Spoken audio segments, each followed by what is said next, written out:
सेवा बिल वास्तव में बीजेपी के अरविंद केजरीवाल फोबिया का नतीजा है कि दिल्ली सरकार से सारी शक्तियां लेने का उनका एक ही मकसद है कि ना रहेगी एक सरकार की शक्तियां और ना ही फिर रह जाएगा वहाँ पे चुनावों का कोई महत्व, यानी कि ना रहेगी बांस ना बजेगी बांसुरी। नेहरू जी के सपनों तक मत जाओ। नेहरू जी की सपने पूरे करने की मुझे नहीं लगता कि काबिलियत भारतीय जनता पार्टी में है। कि आज गृह मंत्री जी ने ये स्वीकार कर लिया कि ये दिल्ली सेवा बिल वास्तव में बीजेपी के अरविंद केजरीवाल फोबिया का नतीजा है।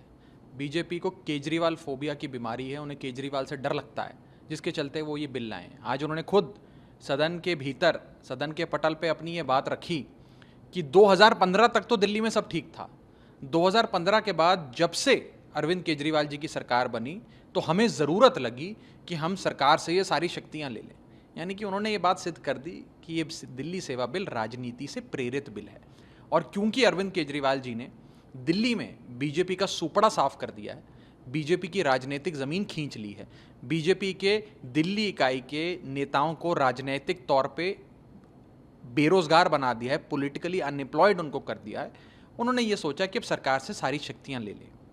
आज अमित शाह जी ने इस बात को स्वीकारा, प्रत्यक्ष रूप से नहीं तो अप्रत्यक्ष रूप से इस बात को स्वीकारा कि दिल्ली सरकार से सारी शक्तियां लेने का उनका एक ही मकसद है कि ना रहेगी एक सरकार की शक्तियां और ना ही फिर रह जाएगा वहाँ पे चुनावों का कोई महत्व, यानी कि ना रहेगी बांस ना बजेगी बांसुरी।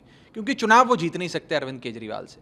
और उन्होंने कंसीड किया कि जब से अरविंद केजरीवाल जी की सरकार बनी, आम आदमी पार्टी की आज़ाद भारत के इतिहास में सबसे बड़े जनादेश वाली सरकार बनी, दिल्ली का में भाजपा का दिल्ली में सुपड़ा साफ हो गया। इसी के चलते केजरीवाल फोबिया से शिकार होते हुए वो लोग ये कानून लाए हैं। और आज उन्होंने पंडित नेहरू, डॉक्टर अंबेडकर, सरदार वल्लभ भाई पटेल के कुछ 1930 या 40 के दशक के कुछ बयान कोट करते हुए इस जस्टिफाई करने का प्रयास किया कि ये कानून हम उनके बयानों और उनके इच्छा अनुसार ला रहे हैं। मैं गृह मंत्री जी को कहना चाहूँगा, नेहरू साहब, अंबेडकर साहब और सरदार वल्लभ भाई पटेल जी के पास जाने की आवश्यकता नहीं है। आप आडवाणी जी के बयान सुन लीजिए, जो कह रहे थे कि दिल्ली को पूर्ण राज्य का दर्जा दिलाकर मानेंगे। स्वर्गीय अटल बिहारी वाजपेयी जी का बयान सुन लीजिए, जिन्होंने 40 साल संघर्ष किया कि दिल्ली में एक पूर्ण राज्य वाली एक शक्तिशाली सरकार हो।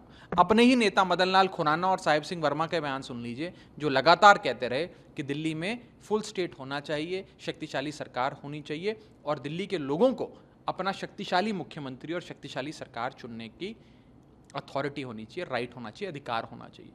पंडित नेहरू तक ना जाओ, आडवाणी जी को याद करो, आडवाणी जी का सपना पूरा करने की कोशिश करो, अटल बिहारी वाजपेयी जी का सपना पूरा करने की कोशिश करो। नेहरू जी के सपनों तक मत जाओ। नेहरू जी की सपने पूरे करने की मुझे नहीं लगता कि काबिलियत भारतीय जनता पार्टी में है।